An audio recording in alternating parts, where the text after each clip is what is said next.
The Tigers played their most complete game of the season and dispatched Arkansas 34-10 in Fayetteville. We're breaking it down on the Hannacast.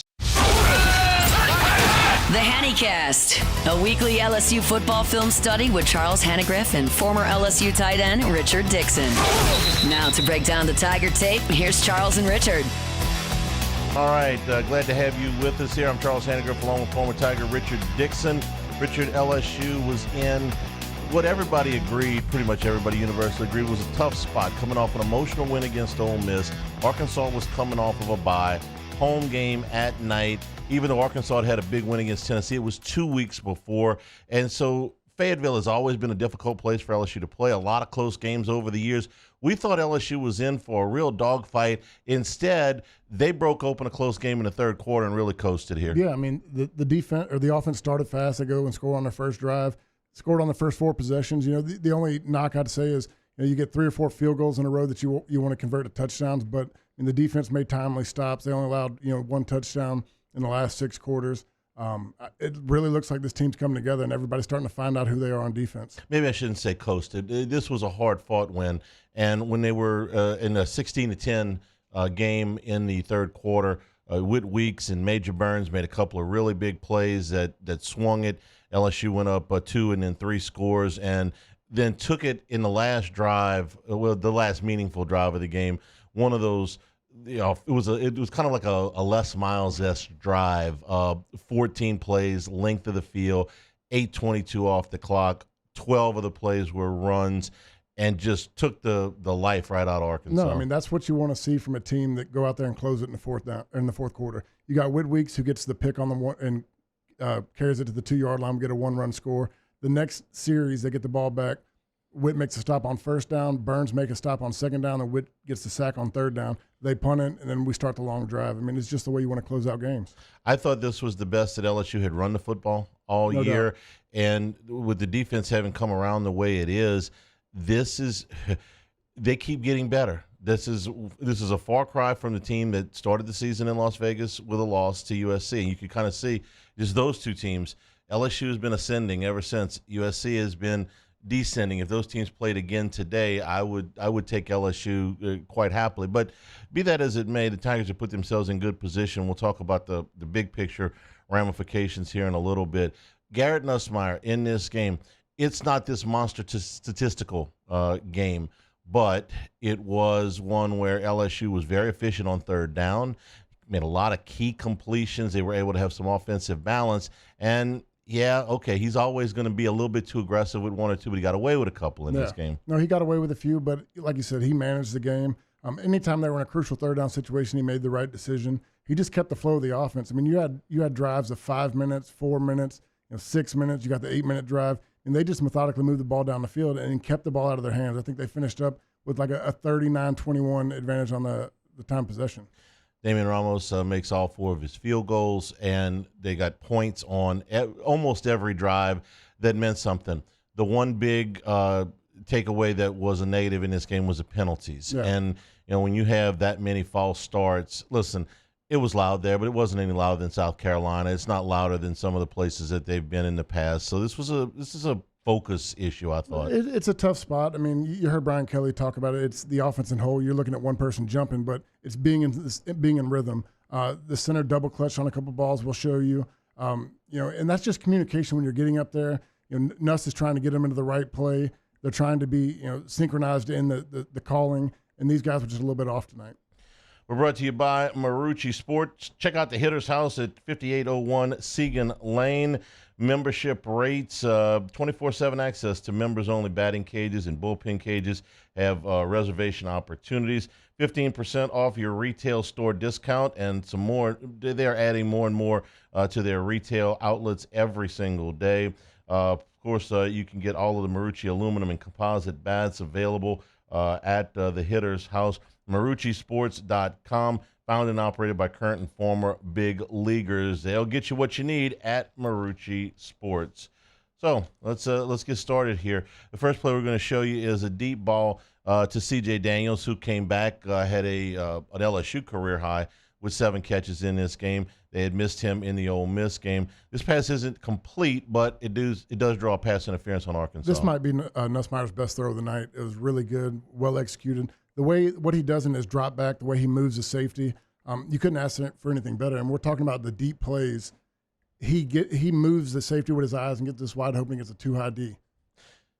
You pointed out to me that he drops back reversed on this play. You'll look back at it. He drops back like he is a left-handed quarterback. And you'll see a great shot from it from the end zone view. Just by him doing that and looking off the left, he moves the safety off the mark, which gives him the room to throw the ball. So he did that on purpose. Yeah. Okay. He didn't just get kind of turned around here. They draw the pass interference. Let's watch. What are we looking at here? Just watch him right now. He's got the pre-read. He knows what he's doing right now. He gets the guy, and I think this is a play, gets him in motion. But his eyes, his drop back left, he moves the deep safety. We'll see in the wide view. Williams is a single back to his left. So he determines man right there. And watch the drop back. I'll run it back again real quick because I think it shows you real well. When he drops back left, watch the safety. He is scooting off the hash. And what he's trying to do right now, CJ is playing they're playing a cover 2 right here. He's going to beat this guy by him dropping back that way, and the safety slides to the left. He just opens the gap to throw the ball to CJ. Let's run this back from the beginning. All right, let's watch where he starts and where he goes, the safety number 8.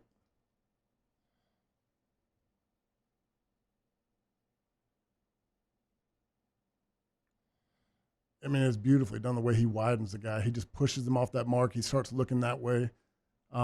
Perfectly. To me, it's Nussmeier's best throw. I mean, it's a dime. The cornerback has to tackle CJ to prevent it. But you're going to get cover 1. Watch him move him off the hash. He widens him, and it just opens up that gap. I mean, it's a perfectly thrown ball. Guy just grabs his arms. What do you think the safety was thinking when he looked at him dropping back left? Did they switch quarterbacks? Oh, well, okay, so have you seen the Rocky movies? Yeah. Okay, in the second Rocky movie, he teaches him to fight as a right-handed fighter. You know, Rocky was a southpaw, and he comes out for the fight, and he's fighting right-handed, and everybody freaks out because he's trying to throw his opponent off. Like, wait a minute, the southpaw's fighting right-handed. That's what I thought of when you said that. I caught it the third time I rewinded. I was like, what is he doing? But it works. The safety moves. All right, so we move forward. Trey Green in this game played 42 snaps. He had played 38 snaps the entire season.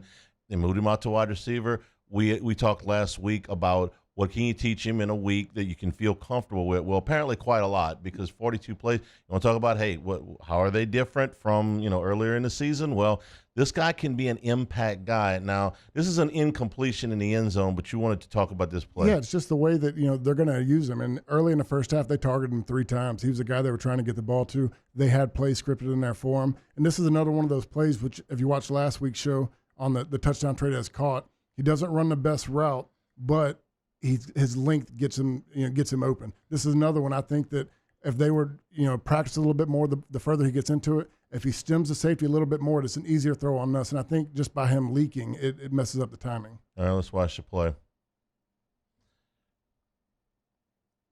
Line of scrimmage with 10-yard line. He's going to come in motion, and what he really needs to do right here, this guy's going to come out and cover him, but he's got to sell the safety that he's going deep. The way he just bends over the cross, I think he gets there too soon. You see him and Lacey too close to each other, and it allows that safety just to suck to his hip.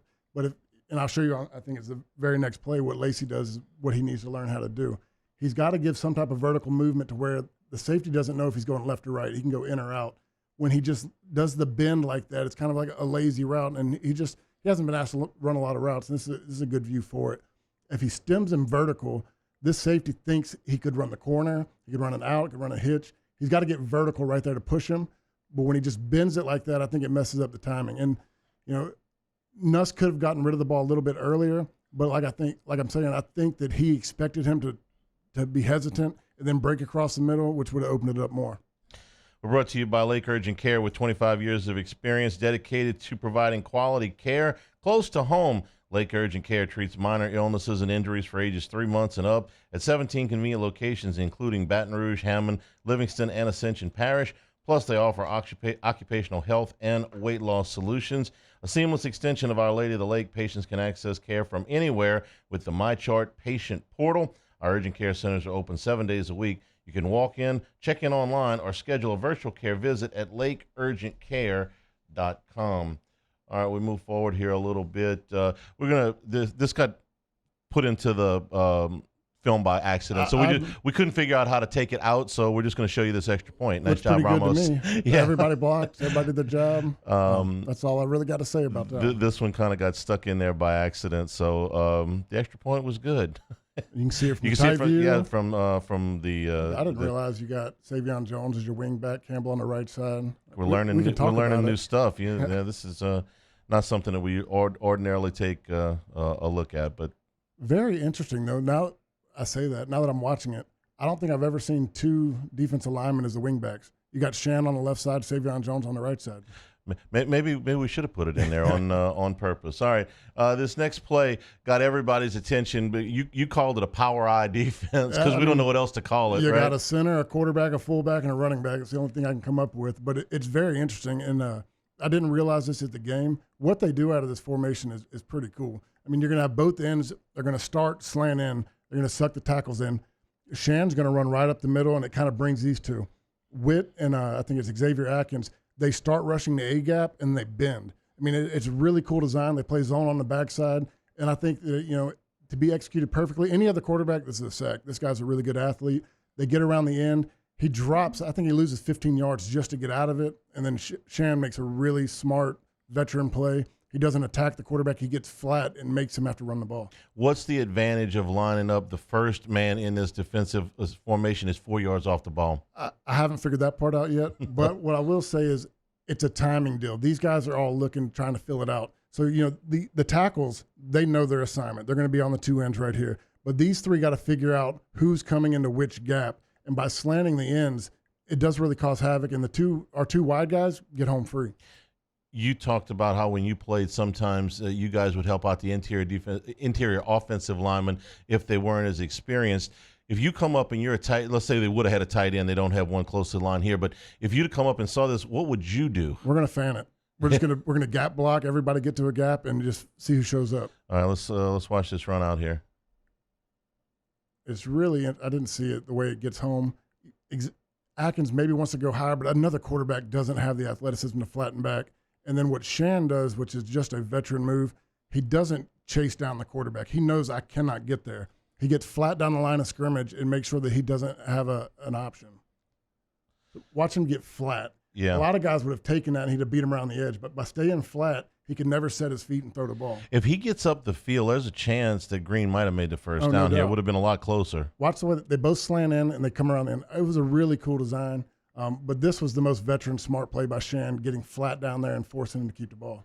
They ran this again later in the game. I don't know if it was as effective the second time because Arkansas had seen it, or can you make that adjustment? I think you can make a play call against it. I mean, at that point, get rid of the ball quick. What would you run? What would you audible to? I'm just running quick slants, quick hits, get the ball out fast, and these guys, that those guys aren't covering, so the middle of the field is going to be open. All right. This next play is in LSU territory at their 27-yard line. Aaron Anderson had another really nice night. This is a 3rd down and 7 play that we're watching. And this is what we were talking about last year. This is night and day athleticism by Aaron Anderson. He didn't have this move last year, and he really wins on this route because if he doesn't beat his one-on-one route, this is a sack. Let's watch the play. He's a slot on the near side. He's a slot down here on the bottom side. Yeah. You're not going to get to see a really good route until you get to the wide view. But right here, the only problem we had, Emory gets beat inside, and I want to say, Dellinger gets beat on a swim move on the inside, which it's close. They're almost hitting the quarterback. If he doesn't get rid of the ball, if that guy's covered, it's a sack. Well, let's watch here from the tight So view. you get to see the blocking. Watch Emory kind of lose his inside. This guy comes down. I'm pretty sure it's the end. He swim moves, beats Dellinger inside. There's two guys in Nussmeier's face really quick.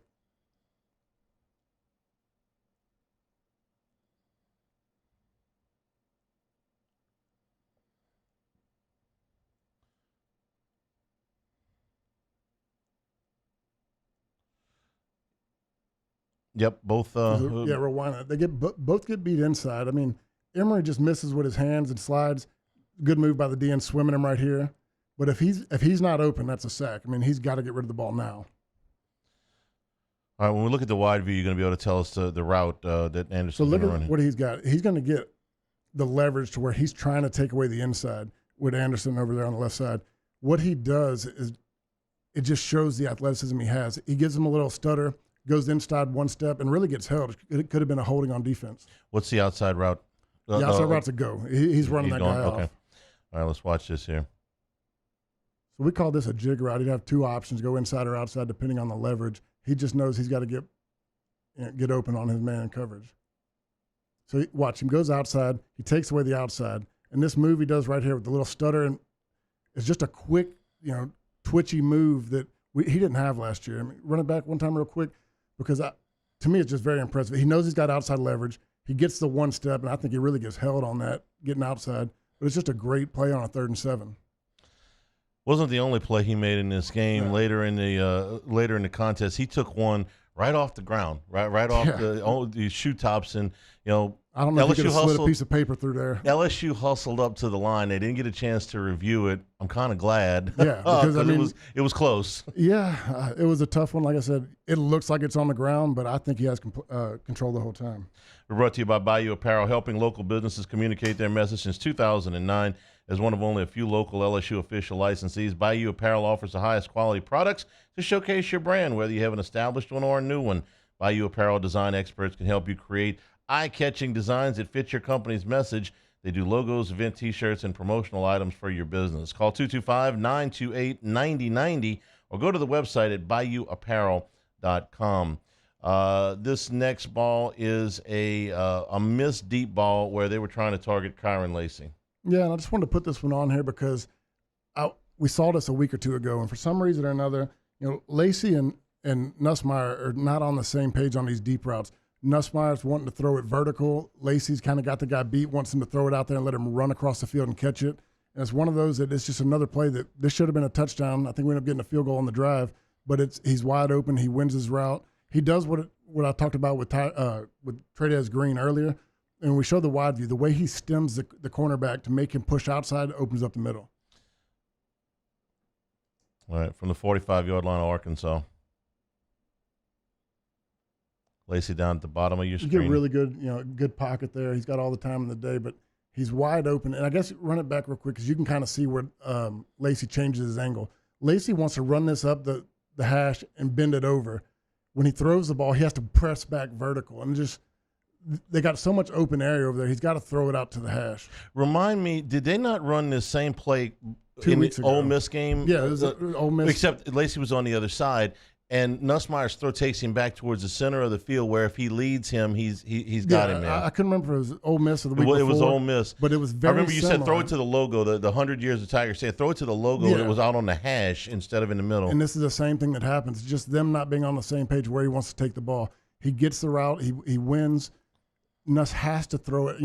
I would say that he's told to throw it over here on this hash, but he throws it at the goalpost, and it just kind of makes him get off rhythm. And you'll see it really good here. But watch what he does with the inside leverage. This is what Trey'Dez Green has to do. Lacey sells it deep to make him flip his hips, and then he breaks it across his face. But he throws that ball out here, just lets him run under it and catch it. Throwing it back over the middle, it just kind of throws him off. All right, if this is a dumb question, go ahead and tell me. But this safety, right in the center of the field, isn't he responsible for deep middle? No, no doubt. He bites on the play fake. Okay. He comes up, it holds him just long enough to where Lacey gets behind him. But the biggest thing to me right here is Lacey knows how to win one-on-one. He presses that guy vertical, makes him sell a corner route or go route, makes him flip his hips, then he breaks his face over the back of the middle. And it just does a great job. And this is something Trey'Dez will get better at because that's how you win those routes. But Nuss has to throw the ball out here. Let him run over it and catch it where he can see it without pressing back vertical.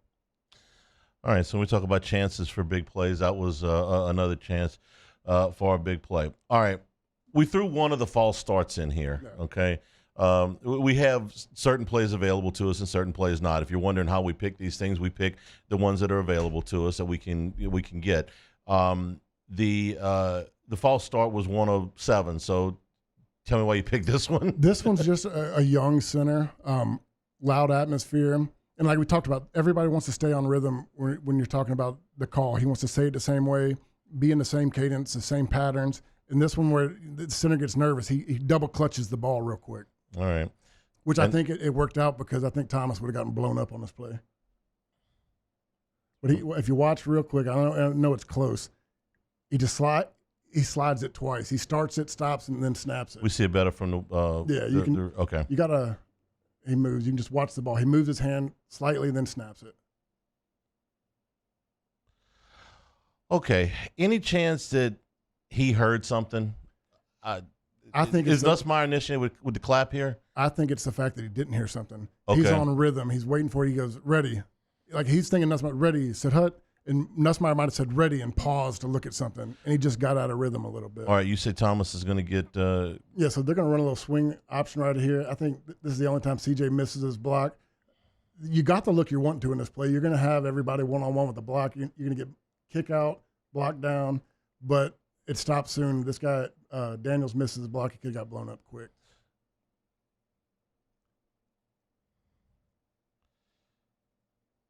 Yeah. Okay, so he saved a rib shot. Cost him 5 yards, and it was a frustrating part of the one frustrating That's part the of the one thing night. that just bothered me because, look, I get it. 1 or 2, first drive, second drive, maybe a big moment in the third quarter. But and they got multiple guys, too. Yeah, not 7. It was, yeah. You had a couple on the center. You had Campbell get one. Everybody took their share in this. We're brought to you by the law offices of O.C. Brown. Dana Brown and his team of attorneys have attended to our legal needs for quite a long time. You can trust them, too. They've carried on Dana's father, O.C.'s legacy for the last 30 years. So whether you've been in a car accident or you need other legal assistance, the law offices of O.C. Brown should be your first and only call. Truly your law firm for a lifetime, and there's never a charge for that initial consultation.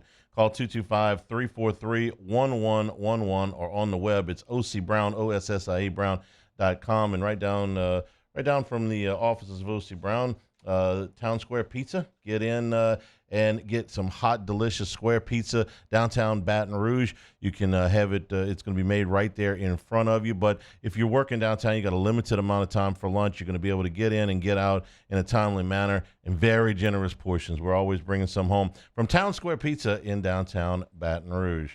Okay, Caleb Jackson played a bigger role in this game. Last week we only saw him for one one carry, I should say, and that was the 4th down. He played more of a role in this game, and Caleb, that's not this play. I'm sorry. This is we're gonna look at a deep catch by Arkansas that Caleb Jackson plays the next play. Yeah, play. Sorry, I got out of order here. This is a deep catch by Arkansas. Yeah, and that's just well covered. I wish we could have shown you the other defensive plays that put the pressure on him, but this is a time where they got Green just out of rhythm. He really had a pocket to stay inside of, but you get Shan looping around. He sees him out the corner of his eye. He panics, rolls out. He makes a good play. Everybody's covered really well down the field, but the Arkansas receiver does a great job working back to the quarterback. Okay, let's watch here. So he really doesn't get a rush, but he sees Shan come right here and panics. What happened? Shan could have probably got there. Pin got thrown into him that blocked the gap up, but just the pressure we had been getting in his face, it pushed him out of the pocket early. All right, let's watch the wide view here. Shan works back around. He's probably going to hit that gap. Pin gets thrown in there. It pushes him out. And you'll really see from the deep view, everything's well covered. It looks like we're running a little cover 3.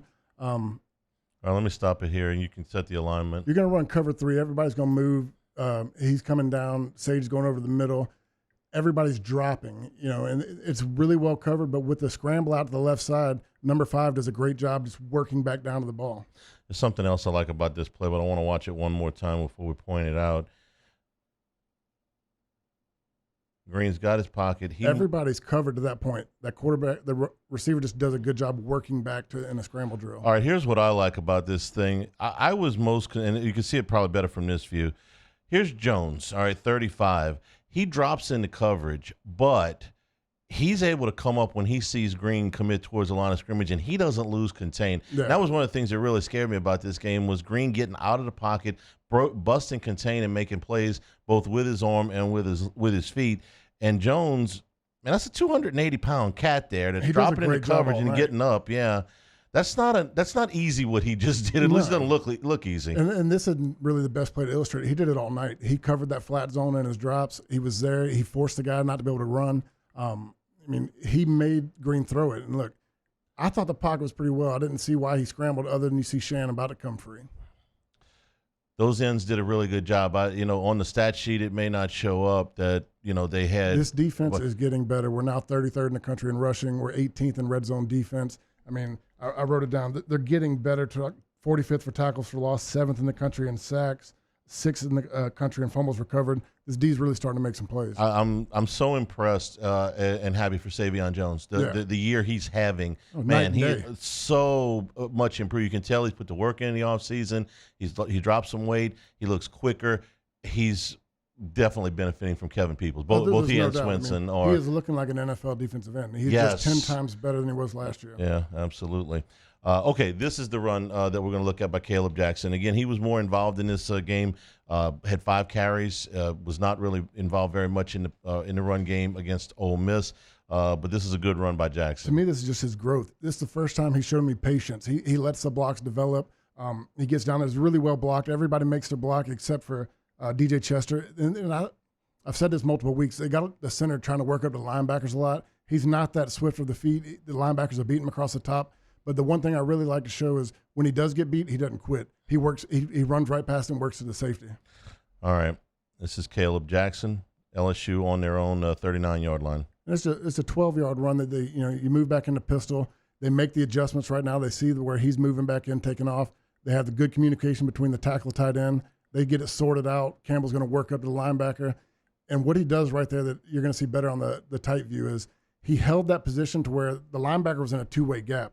He held it just long enough. Let's look at this here. When Nussmeier's making this side adjustment, what does he see? You're seeing the end or the corner or whatever safety linebacker come down the edge. So you're getting heat right here. You got a guy press off. Right now he just paused enough for the lineman to sort it out. Where we're going to go, where we're going to block, and who's got who. And you see Campbell's going to turn his head over to Mason. They discuss it. He looks back out, and they know where they're going right now. He's working up. Pause it right there. Go back just a half step. This is where I think the patience here. He slow plays it to where he's going to press this gap a little bit. Look, that's where I'm talking about. Chester had that linebacker. He couldn't get up there fast enough, so he's going to make the move. But there's a two-way gap. Campbell and Taylor get their blocks right there. He presses just long enough to hold him instead of flying over, which allows him to hit the gap between Campbell and Taylor. And 10 ends up in pursuit instead of being able to come up the field. Yeah, I mean, because he's got to make a decision. Do I hit the gap now? I think just the way he slow plays it just long enough, 10 doesn't know which way he's going. And the one thing about Chester missing his blocking, look, that's a tough block on the center. He's one gap over. I think he's got a throw right there. I'd cut him. Be a lot easier just to throw my head in his legs. But he keeps working up to the safety, so he didn't quit on the play. LSU ends up with a nice gain on the play. We're brought to you by Dependable Storage, now with 8 locations across Louisiana and 1 in Gulfport, Mississippi. New facilities in Slidell and Youngsville, matching any competitor's pricing at Dependable Storage. They'll offer convenient online rentals and payments. Free use of their moving truck for new rental move-ins, clean, secure, and conveniently located facilities. Check out the website at dependablestorage.com for locations, pricing, and rentals. As Skip Bertman always says, Dependable Storage wants your stuff. All right. The final play we're going to look at here is Sage Ryan. This is a PBU that was reviewed for targeting, but eventually not called targeting. I think this is a big play, and I really wanted to show this because Sage Ryan, a lot of people just question like his tackling ability, his toughness, his wanting to put his head in there. He's kind of slow played a few things to where it didn't seem like he wanted contact. He plays this thing perfect. It's a little man free. He's over the top, and he does his job 100%. He's there to disrupt the pass. Everybody's covering man, and he lays the hit, which is perfectly clean. And you'll get to see on this. To me, it's nowhere close to a targeting. They throw the flags because it's such a violent hit, but he does everything he's supposed to. So you can be manned up all over. And this is the only play I think I recognized Zy Alexander. This first time, the only attempt I think they threw at him. And because it was a penalty or review, they ended up not calling it as I heard that there was no targets. I was like, no, there's one. That's a statistical thing. All right, we're gonna get to see it. Rewind that. I think that shows it, and maybe try to pause it right at the hit. All shoulder to his chest.